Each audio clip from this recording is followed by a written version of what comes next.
아니 어떻게 까마귀가 하나님의 영을 상징하는 새가 될 수 있단 말입니까? 이렇게 반대할 만하죠. 조금 전에 출애굽 후에 레위기에 생긴 율법을 시간을 거슬러서 창세기에 적용하는 것은 무엇이라고요? 시대착오적인 적용이라고 말씀드렸죠. 창세기 때 노아는 아직 레위기의 율법을 모르고 있습니다. 그런데 레위기 이후에도 까마귀가 부정하다고 확정된 레위기 이후에도 하나님께서 까마귀를 선하게 사용하신 사건이 있습니다. 열왕기상 17장 2절에서 6절까지 읽어보겠습니다. 여호와의 말씀이 엘리야에게 임하여 이르시되 너는 여기서 떠나 동쪽으로 가서 그릿 시냇가에 숨고 그 시냇물을 마시라. 내가 까마귀들에게 명령하여 거기서 너를 먹이게 하리라. 그가 시냇가에 머물매 까마귀들이 아침에도 떡과 고기를 저녁에도 떡과 고기를 가져왔고 그가 시냇물을 마셨으나. 자, 선지자 엘리야 하나님께서 피신하게 하고 거기에 까마귀를 동원하여서 선지자가 먹을 수 있도록 하나님이 사용하셨습니다. 이미 율법에서 부정하다고 선언한 까마귀를 부정하다고 했음에도 불구하고 때를 동원해서 하나님의 도구로 사용하셨던 것입니다. 왜 하필이면 까마귀일까요? 왜 깨끗한 비둘기를 사용하지 않고 왜 까마귀를 사용하셨을까요? 여러분, 먹을 것을 들여다 나르려면 새가 좀 힘이 있어야 되잖아요. 비둘기가 날아다니면 얼마나 물고 날아다니겠습니까? 까마귀 정도 돼야 좀 먹을 만한 걸 들고 다니죠. 실용적으로 생각하신 거죠. 까마귀가 심부름꾼으로 사용하기에 적당했기 때문에 부정한 새지만 하나님은 기꺼이 사용하셨단 말입니다. 비둘기는 너무 작고 높이 날아다니지도 못합니다. 그렇지만 까마귀는 대담해서 심부름꾼으로 적합했을 것입니다. 자, 노아도 까마귀에 대한 부정 편견이 없는 노아도 까마귀를 긍정적으로 보고 사용했을 것입니다. 자, 까마귀에 대한 편견 이제 여러분들은 다 극복하시기 바랍니다. 자, 다음으로 까마귀보다 더 많은 분량으로 주목받고 있는 비둘기. 자, 비둘기를 보내는 목적은 명확합니다. 지면에서 물이 줄었는지를 알기 위함입니다. 아시다시피 8절 첫 번째 비둘기가 나갔을 때 그냥 돌아왔고 10절 7일 후에 비둘기가 두 번째 나갔을 때는 감람나무 새 잎사귀를 가져왔죠. 감람나무는 주로 낮은 언덕에 자랍니다. 그래서 땅에 물이 줄어든 줄을 알았습니다. 이 이야기 덕분에 비둘기는 서양 문화에서 평화의 상징이 되었다고 합니다. 그리고 12절 다시 7일 후에 비둘기가 세 번째 나갔을 때는 돌아오지 않았습니다. 저 개인적으로 비둘기를 오히려 더 나쁘게 이야기할 마음이 있지만 일부러 혼란스럽게 하기 위해서 저는 말을 하지는 않도록 하겠습니다. 자, 비둘기 에피소드에서 주목할 말씀은 9절에서 이런 표현입니다. 비둘기가 발붙일 곳을 찾지 못하고 방주로 돌아왔다. 우리말 성경은 발붙일 곳으로 번역했습니다. 이건 우리 문화에 그런 표현이 있기 때문이죠. 그런데 히브리어 문자 그대로 번역하면 발바닥이 실 곳을 찾지 못했다입니다. 발붙일 곳도 한국식 표현으로 좋은 번역이지만 히브리어 문자 그대로 발바닥 실 곳도 우리가 기억해 두어야 할 이유가 있습니다. 왜냐하면 다른 성경 본문에서는 발바닥 실 곳을 찾지 못했다는 표현으로 그대로 번역했기 때문입니다. 신명기 28장 15절 65절 같이 한번 읽어보겠습니다. 네가 만일 내 하나님 여호와의 말씀을 순종하지 아니하며 내가 오늘 내게 명령하는 그의 모든 명령과 규례를 지켜 행하지 아니하면 이 모든 저주가 네게 임하며 내게 이를 것이니 그 여러 민족 중에서 네가 평안함을 얻지 못하며 내 발바닥이 쉴 곳도 얻지 못하고 여호와께서 거기에서 내 마음을 떨게 하고 눈을 쇠하게 하고 정신을 산란하게 하시리니. 신명기 28장은 모세가 죽기 전에 이스라엘 백성들에게 고별 설교를 하면서 너희들이 순종하면 복을 받고 율법에 불순종하면 저주받을 것을 지금 교훈하고 있는 것입니다. 자, 너희들이 저주받으면 어떻게 되느냐? 그것이 바로 65절 여러 민족이 사는 중에 너희들이 평안함을 얻지 못하며 네 발바닥이 쉴 곳도 얻지 못한다는 것입니다.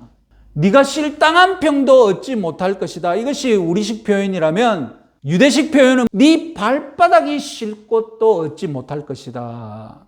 가나안 그 넓은 땅에 네 작은 발바닥 쉴 곳도 없을 것이다. 자, 여호수아서 3장 13절 말씀도 읽어보겠습니다. 온 땅에 주 여호와의 궤를 맨 제사장들의 발바닥이 요단 물을 밟고 멈추면 요단 물 곧 위에서부터 흘러내리던 물이 끊어지고 한 곳에 사여 썰이라. 이스라엘 백성들이 애굽을 나와서 드디어 가나안 땅으로 들어가기 위해 요단강을 건너려고 합니다. 언약궤를 맨 제사장이 맨 앞에서 이제 요단강에 들어가는데 그들이 요단강에 발을 딛는 것을 뭐라고 표현했느냐? 우리 성경은 제사장의 발바닥이 요단 물을 밟고 멈추면이라고 번역했습니다. 그런데 히브리어를 그대로 번역하면 뭐라고 되느냐? 발바닥이 요단 물에서 쉬면이라고 이렇게 말하고 있습니다. 발바닥이 요단강을 쉴 곳으로 찾으니, 그래서 제사장의 발바닥이 요단강에서 쉬니 무슨 일이 벌어졌습니까? 물이 넘쳐났던 요단강이 마른 땅으로 변하는 기적이 일어났다는 것입니다. 하나님께서 역사하시면 언제 어디서든 발바닥 쉴 곳이 생겨날 줄 믿으시기 바랍니다. 지금 내 형편이 내 작은 발바닥 쉴 곳도 없는 것처럼 느껴져도 하나님께서 역사하시고 내 발을 넘어뜨리던 걸림돌이 발바닥 쉴 곳으로 변하실 것을 믿으시기 바랍니다.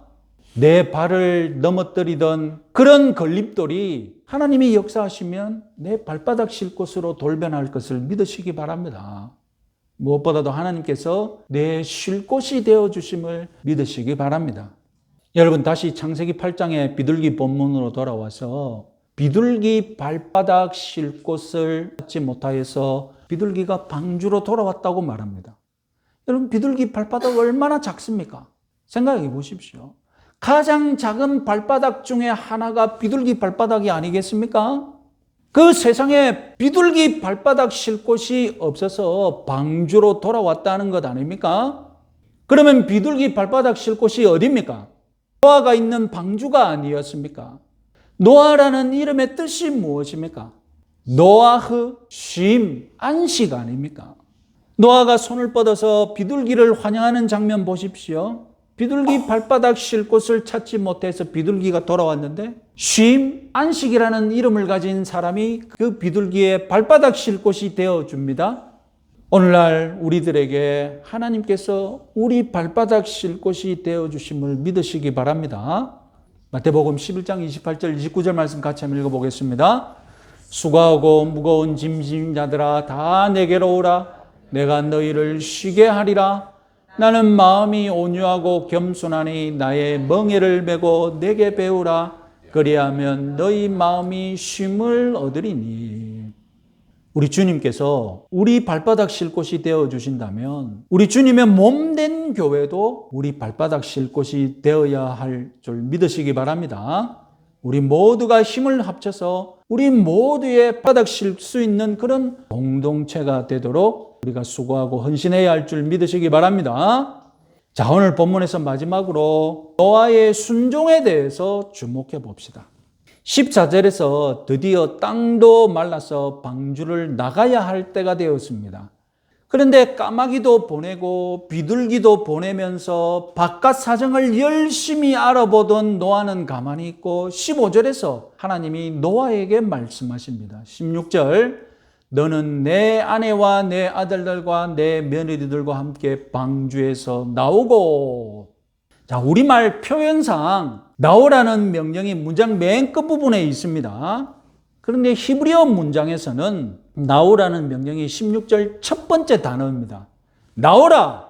자, 어떤 학자는 이 흐름을 주목하면서 아니 노아가 그렇게 바깥 사정을 살펴보았는데 방주를 나갈 때에는 결정적으로 하나님의 명령을 기다리고 있었다. 이렇게 제안합니다.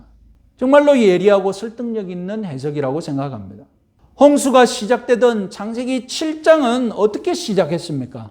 홍수가 어떻게 시작되었습니까? 7장 1절 읽어볼까요?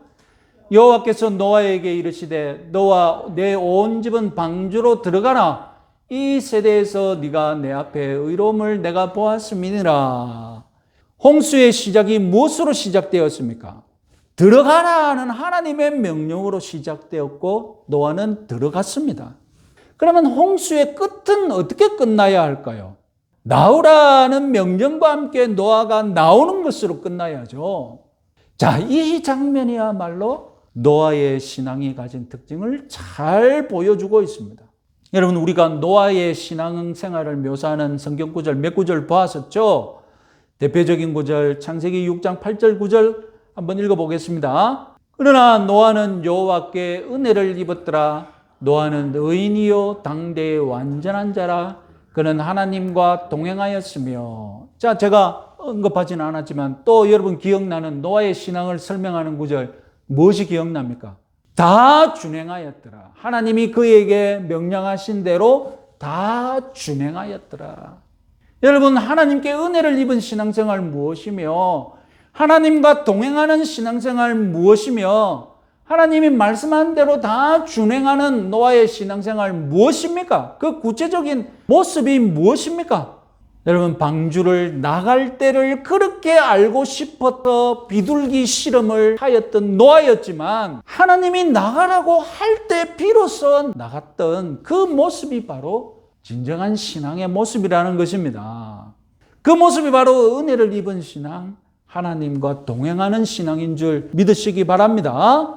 존 칼빈이 노아에 대해서 뭐라고 했는지 같이 한번 읽어보겠습니다. 1년 내내 힘든 홍수 기간을 견뎠고 이제야 홍수가 멈추고 새 생명이 비치게 되었는데도 하나님의 명령이 아니고는 안에서 한 발자국도 움직이지 않은 이의 용기를 보라. 노아는 하나님이 문을 여시는 때를 준비하기 위해 세대를 보냈던 것입니다. 노아 자신이 문을 여는 때를 결정하기 위해 비둘기 실험을 강행한 것이 아닙니다. 하나님께서 문을 여시면 지체 없이 나가기 위해 비둘기 실험을 했던 것입니다. 우리에게는 하나님이 문을 닫고 여시는 것을 볼 수 있는 영안이 필요합니다. 하나님이 문을 닫으면 누구도 열 수 없고 하나님이 문을 여시면 누구도 닫을 수 없음을 믿으시기 바랍니다. 우리에게 영안이 없어서 하나님이 문을 닫으신 것도 모르고 반대로 하나님이 문을 열어두신 것도 모른 채 우리는 엉뚱하게 산다면, 엉뚱하게 기도하고 있다면 이 얼마나 막대한 시간 낭비이겠습니까? 하나님께서 여러분들에게 문을 열어주시는 분이심을 믿으시기 바랍니다. 인내하시고 하나님이 열어주실 때 기꺼이 순종하시면서 승리하시는 여러분들 되시기 바랍니다.